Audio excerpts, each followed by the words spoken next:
EAJak eta PSek Mikel Manzizidor proposatuko dute Ararteko berria izateko.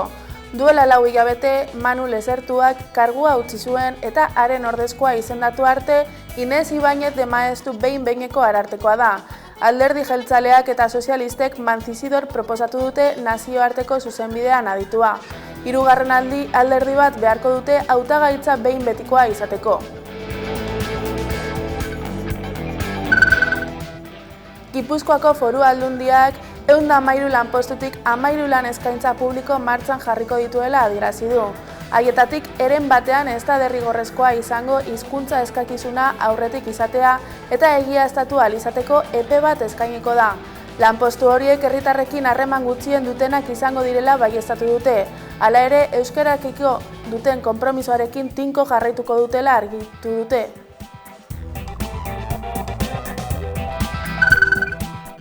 Dermatosi nodularra agertu berri da Nafarroan eta horrek alarma guztiak piztu ditu.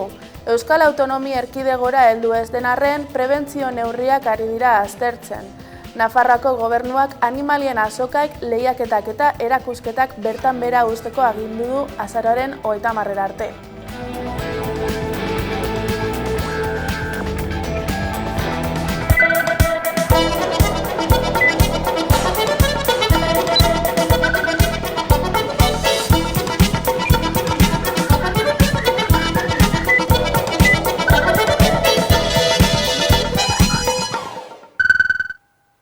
Gabon guztioi eta ongi etorri urriak 23ko albestegira. Nafarroako torturatuen sareak torturari buruzko 4. nazioarteko konferentzia aurkeztu du ostegun honetan, azaroaren 6an eginen dutena, inpunitatea erreparaziorik ezaren eta errepikamenaren bermea lelopean. Topaketak torturetatik bizirik atera diren pertsonak, legelariak eta giza eskubideetan adituak bilduko ditu, torturaren eta zigorgabetasunaren arteko binomioa aztertzeko, Ipar Irlandako eta Espainiako estatuko kasuei arreta berezia eskainiz.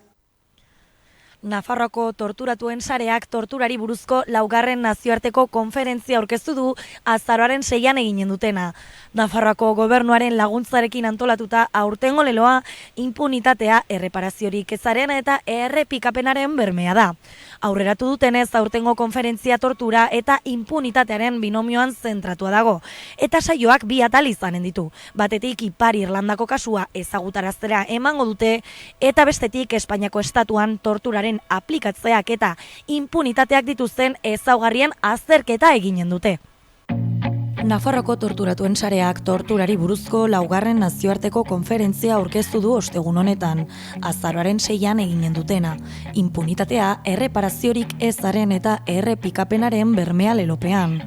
Topaketak torturetatik bizirik atera diren pertsonak, legelariak eta giza eskubideetan adituak bilduko ditu. Torturaren eta zigorgabetasunaren arteko binomioa aztertzeko. Ipar Irlandako eta Espainiako estatuko kasuei arreta berezia eskainiz. Aurtengo konferentzia tortura eta impunitatearen binomioan zentratuta dago. Eta aurreko urteetan edo konferentzietan egin dugun bezala 2 parte dauzka saioak.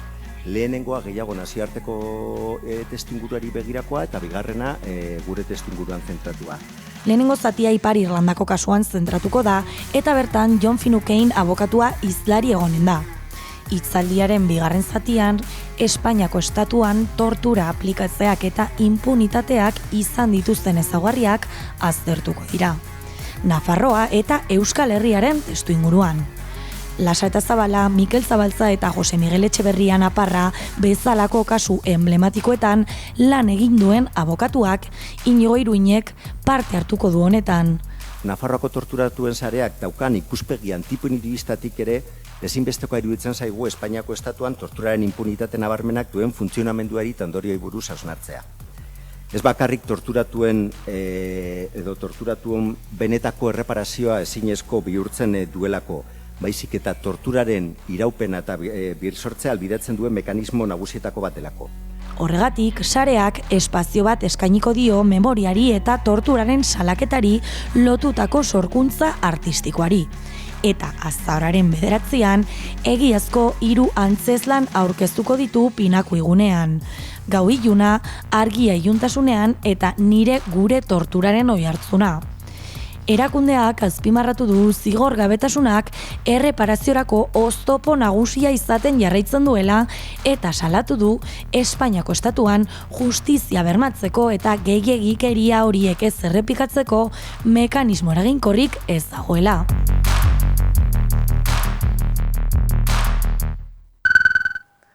Segurtasun sailburuak, Bingen Zupiriak, azalpenak eman ditu urriaren 12an Gasteizen gertatutakoaren harira. Bere iritziz, manifestarien helburua ertzaintza bera erasotzea zen eta ez falangea.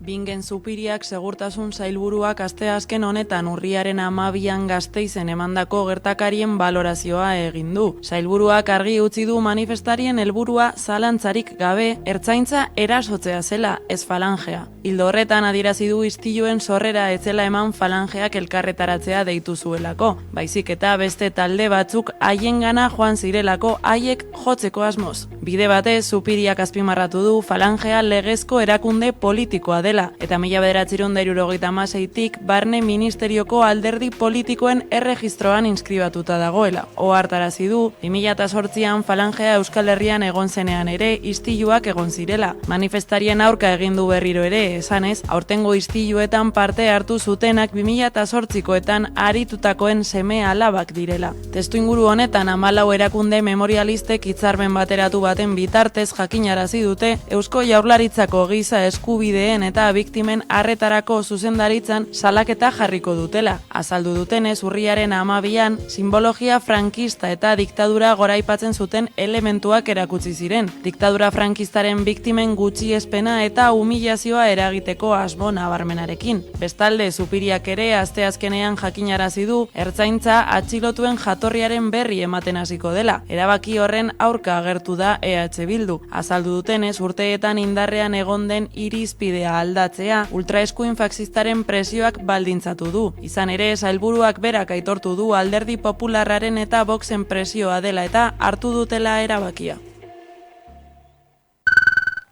Amaia Zabarteren bikotekideak Eusko Legebiltzarrean salatu du ez dagoela aurrerapausorik Zabarte larri zauritu zuen polizia ekintzaren inguruko ikerketan. Gardentasuna eta erantzukizunak eskatu ditu.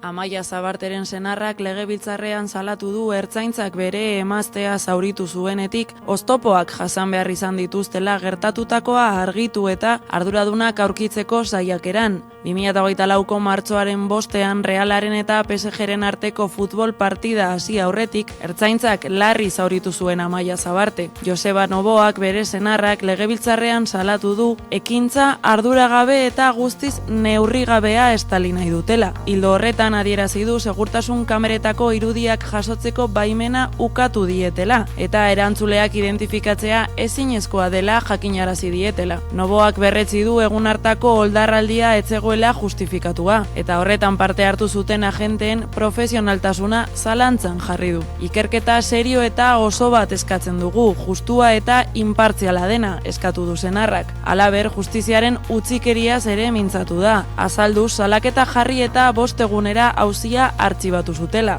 Nabarmendu du gainera 18 hilabete igaro direla eta oraindik egun hartan oldarraldian parte hartu zuten ertzain bakar batek ere ez duela epailearen aurrean deklaratu. Ohartarazi du Zabarte hilzorian egon zela, ertzaintzaren foan jaurtigai batek buruan jo eta zauri larriak eragin zizkiolako. Gaineratu du kolpearen ondorioak bizi osorako geratuko zaizkiola. Aipatu du ere Zabarte etzela izan zauritu zuten bakarra. Egun hartan beste pertsona batek begian kolpe bat jaso zuen, foan jaurtigailu batek eragina, eta hari ere bizi guztirako albokateak geratuko zaizkiola azaldu du. Euskal Herriko pentsiodunen mugimenduak agerraldia egin du ostegun honetan Bilboko udaletxeko eskaileretan. Pentsio baxuenak osatzeko aurkeztutako herri ekimen legegilearen ibilbidearen balorazioa egiteko. Euskal Herriko pentsionisten mugimenduak agerraldia egin du Bilbon, eskerrak eman die herri ekimen legegileari babesa eskaini dioten guztiei, era berean salatu egin dute Jaurlaritzaren, EAJaren eta Alderdi Sozialistaren jarrera, betoa jarri diotelako herri ekimen legegileari, esan dute dena den prozesu honetatik indartsuago irten direla eta lan egiteko gogo gehiagorekin. Bilboko udaletxe atarian agerraldia egin du Euskal Herriko pentsionisten mugimenduak, besteak beste salatzeko Eusko Jaurlaritzak, EAJak eta Alderdi Sozialistak herri ekimen legegiari betoa jarri izana, era berean eskertuta agertu dira jasotako babes guztiagatik eta ekimenak irabazitako babesagatik.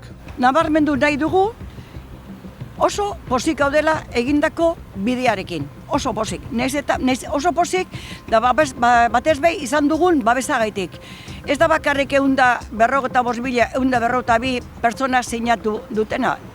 Hori eta gainera sindikatu guztien babesa izan dugu, emakume askorena, talde feministena, bestelako taldena, oso persona entzutetzuena, izan dugu babesa oso handia, orden oso pozik gaude maila horretan. Eusko Jaurlaritza osatzen duten alderdiek Eusko Legebiltzarreko osoko bilkuran herri ekimen legegiaren inguruko eztabaidari betoa jartzeko argudioak eta datuak azalekoak eta ez oso zorrotzak izan direla argudiatu dute. Eusko Jaurlaritzak osatzen duten bi alderdi politikoen informe juridikoak ez duela ez hankarik ez bururik. Ez dago dato zehatzik. Ez dago oso zorroztasun gitxi izan du informe horrek. Eta gainera, kontraesankorra da, orain dela, urtebete baino gehiago, parlamentuko zerbitzu juridikoak esan zuten gure herri ekimen hau zala impekablea. Pentsionisten mugimenduak esan du halaber, gobernantzako operatiboko eredu berriari eta herritarren parte hartzea sustatzeari buruzko adierazpenak oso zalantzan geratu direla, 140.000 gora sinadurek babestutako herri ekimen legegilea izapidetzeko onartzari uko egin diotelako. Horren aurrean Euskal Herriko pentsionisten mugimenduak dio ez duela amorerik emango, lanean jarraituko duela eta manifestazioa deitu duela abenduaren 15erako Gasteizen alderdi politikoei euren eskariak onartitzatela eskatzeko.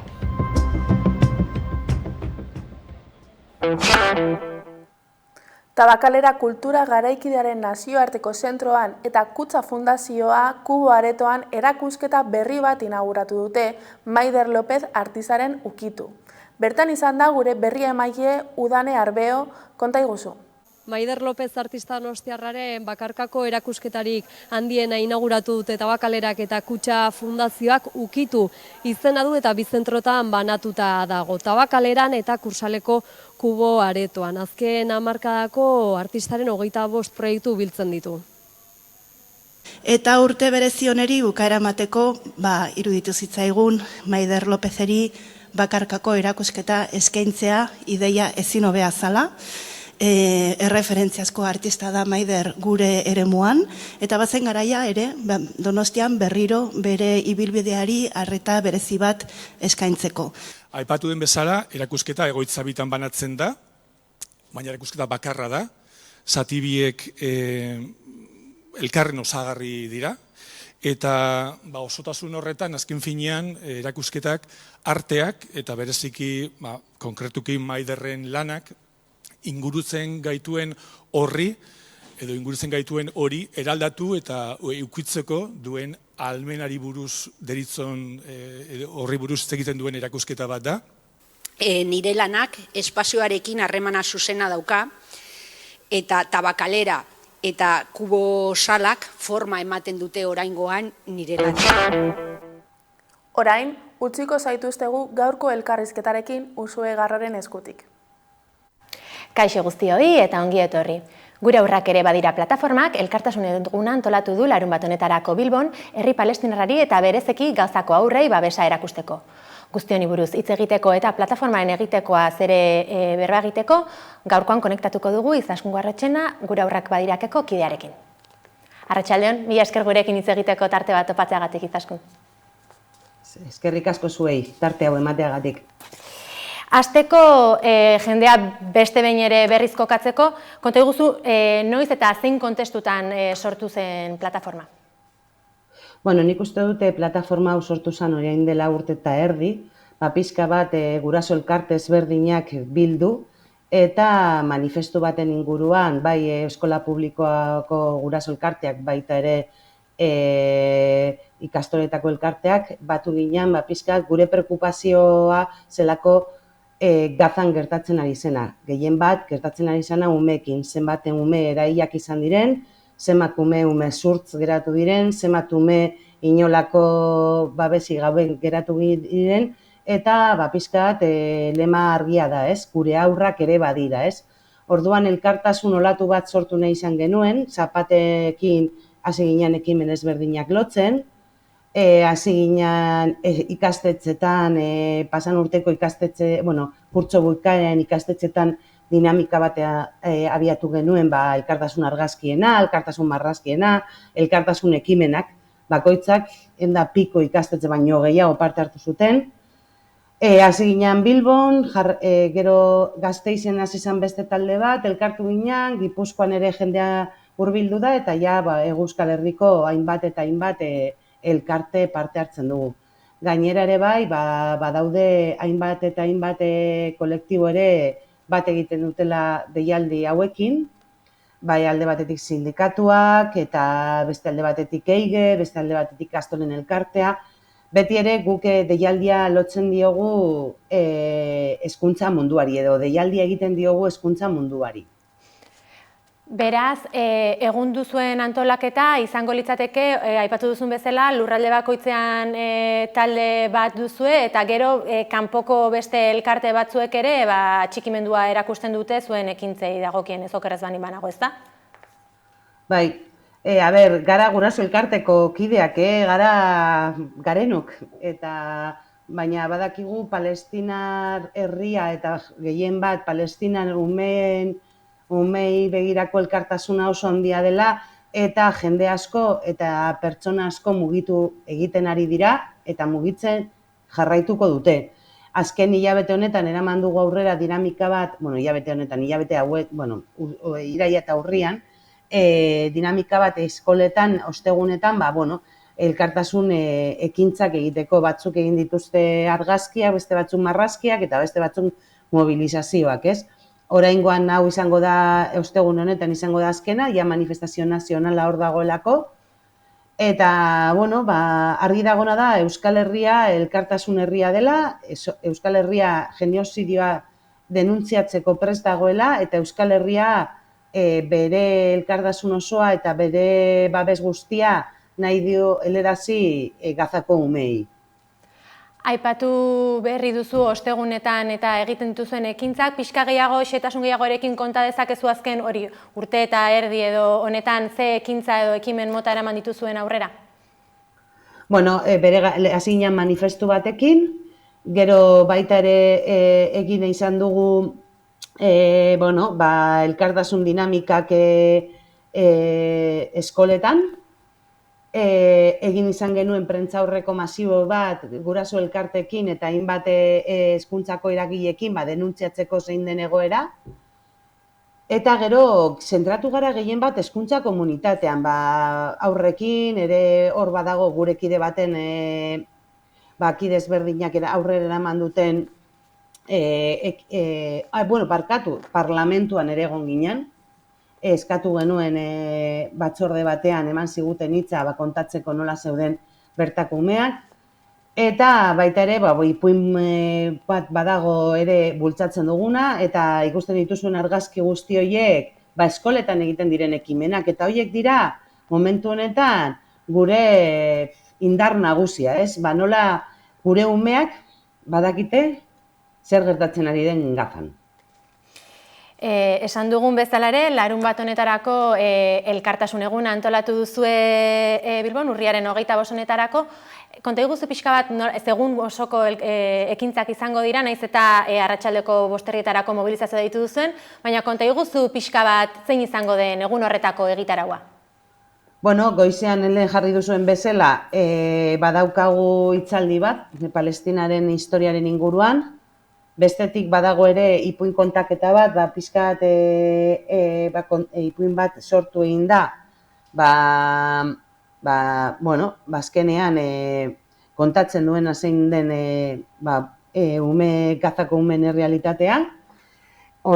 Eta bestetik ere, badauzkagu bestelako ekimen batzuk, gero egongo da kale jira bat umeentzako, bai? Ipuin kontaketa ipuina askatasun doinua deitzen da, 12etan ohikotzean izango da, Mitxel Elortza idazlearen eskutik, berak idatzi du. Hitzaldia, historialaria, Markel Elortzak egingo du, gero Pantzika, Txintxeta, Txorroskio eta Borragoma kale jira, paiazoekin, eta gero manifestazioa 5:00 Ondoren, udaletxera heltzen garenean, Porrotzek eta Pantzikak iratuko duten ekitaldi bat, parte hartuko dute hainbat talde ezberdinak, baina bai egongo da momentu garrantzitsu bat, eta horretarako deialdi bat deituko diogu bertaratzen diren guztiei mesedez zapata batera ematea, eta horrela, momenturen batean sirena bat edo egongo da, eta oroituko ditugu Gazako umeak. Eta hori izango da gure omenaldirik garrantzitsuena. Baita ere, importantea da, ez dakit dakizuen, baina iniziatibaz atera izan ditugu kamiseta batzuk, gure aurrak ere badira, 11.000 kamiseta saldu egin dira, asko da, baina jarraitu behar dugu elkartasun olatu horrekin, ze hortik ateratzen den diru guztia Palestinara joango da. Orduan bertan ere kamiseta horiek egongo dira salgai, eta ere deialdia egiten diogu pertsona guztiei bertaratzea kamiseta horiekin. Esan bezala, arratsaldeko 5:00 izango da mobilizazioa egun horretako ekintza guztien artean. Zein izan da aukeratu duzuen leloa manifestazioan ateratzeko, eta ze aldarrikapen zehatz egingo dituzuen mobilizazio horretan? Nik uste dut argi dago, gure hasi ginenetik, gure harrak ere badira, denuntziatu nahi dugu ze gertatzen ari den Gazan, denuntziatu nahi dugu ze egoera dauden Gazako umeak, zenbat ume eraiak izan diren, zenbat ume zurtz geratu diren, zenbat ume egoera oso zaurgarrian dauden, eta helarazi denuntzia publiko bat, denuntziatu nahi dugu genozidioa, eta denuntziatu nahi dugu ere bai, pixkat, ume hauek, izango ditun daukaten etorkizuna eta izango dutena ez badira gauzak benetan aldatzen, ez? Esan nahi dugu ere bai gureak direla, eta, hezkuntza komunitate guztiarekin batera egingo dugu aldugun guztia, gure elkartasuna ere modu baliabidekin ere helerazteko. Plataforma bezala, baduzue harremanik momentuotan bertan Palestinan bizi den familiekin, edo helarazten dizuete beraiek zuzenki zein den egoera? Bertan daudenekin, ez gaude, hiltzen dira mezuak, ezberdinak dira oso pertsonak, baina plataforma bezala ez. Eta jendeak aski ezaguna da tamalez dagoen egoera, baina jendeak are argazki zehatzagoa egin dezan, zein da momentu honetan Gazan bizirauten dabiltzan aurrek duten eguneroko egoera? Ez daukate zer, ez daukate jatekorik, ez daukate jastekorik, ez daukate ikastekorik, ez daukate zer. Eta beraien egoera oso zaurgarria da, eta badakigu, bazkenean, babes gabe daudela batzuk bakarrik geratu dira, eta beraien ingurua ere ez dago, orduan imaginatu zazu ze egoeratan dauden. Pasadan urriaren 10ean teorian indarrean sartu zen suetena eta gero egoera zerbait aldatu dela esan dezakegu, ala bere horretan jarratzen du aurra hauetzat? Nik uste dut bere horretan jarraitzen du, beste modu batean, baina bere horretan jarraitzen du. Eta Euskal Herrian gauden einan, zer egin dezakegu egoera hau aldatzeko? Alde batetik, zer eskatuko zeniekete erakunde publikoei? Alde batetik erakunde publiko inplikatzeko benetan Palestinan herriak berreraiki alizatea. Ze suntxituta dago momentu honetan, suntxitu zuten eta suntxitzen jarraitzen dute. Alde batetik hori, bestetik Euskal Erakundeak lagundu behar dute herri horren berreraikitze horretan, eta implikatzearena benetan Palestinan herriak behar duen hori lortzen, ez? Eta gizarte bezala, zein ekintza konkretua egin ditzakegu guk, behintzat, herri palestinarra babeste horretan badago, behintzat egin dezakegun zerbait edo zer egin dezakegun? Joan behar gara manifara, erosi behar dugu kamiseta, eraman behar dugu zapata bat, ere bai, eta gure aurrekin ere landu behar dugu zein den egoera eta bizi den egoera. Izan behar gara bozgailua eta parte hartu behar dugu elkartasun ekintza guztietan. Honi lotuta eta elkarrizketa honi amaiera emateko, nola animatuko zenituzke herritarrak larunbat honetarako elkartasun egunean parte hartzeko? Nik uste dut argia da, ez? Argazkia badakigu zein den, gure aurrak badirela ere sinesten baduguan egon behar garela, eta azkenean elkartasun ekimen izugarria sortu behar dugu larun batean, gure ahotsa eta gure irudia bertaratzea lortzeko, ez? Oda, ikusi behar dute Euskal Herrian, Euskal Herriko aurrak, Euskal Herriko gurasoak, Euskal Herriko hizkuntza komunikatea, Euskal Herriko herria beraiekin dagoela. Elkartasun dei honekin utziko dugu gaurkoan elkarrizketa hau. Izaskun Guarretxena, mila esker Amaikarekin hitz egiteko tartea autopatu izanagatik. Zuri, zuei, eskerrik asko. Mila esker. Gaurkoan, Isa Sakararen Legoie freestyle abestiarekin amaituko dugu albistegia. Gogoratu Amaikaren webgunea eta sare sozialak eskuragarri dituzuela informazioa zabaldu nahi izan ezkero. Mila esker zuen arretagatik ondo izan eta bihar arte. Berriro jarri duten nire izena txarto telebistan. Irratira jo naiz ez dakite zausti galdetu entrevistan. Kontzertuetan galdetzen agutako norden artista tan erdi hilda. Resaka kinta zigarro baten bila. Bermioko patroieta legoien melena. Ekaitza dator amarra batela. Nire dortzala amarra dela. Etxerako moduko mutila naizela. Beltzado txurien naiz estratxatela. Honenetan honena naizela. Tatxarrenetan el más hijo de al planeta. Pacifikoa naiz baina ez Nelson Mandela. Ez dizu salduko nire konfiantza. Original ez dut inoren antza. Emaioka nahitxo aldatuzak martza. Wow, karriren magia manteltzen dut kantzan. Ta orain dena nahi dute euki gure antza. Nahi dudan egiten dut. Hau nitzalt super erreza da. Muchas gracias afición, este para vosotros. Kobratzean kristiano bihurtzen naiz. Ok, babyface assassin, mona mugalon pagita. Zure ondoan beti tranquil, baina zure bikoteak gauza raroak esaten dizkit. Zuri jajaja, baina niri jijiji. Baina niri jijiji. Baina niri jijiji. Baina niri jijiji. Zuri jajaja, baina niri jijiji. Originala.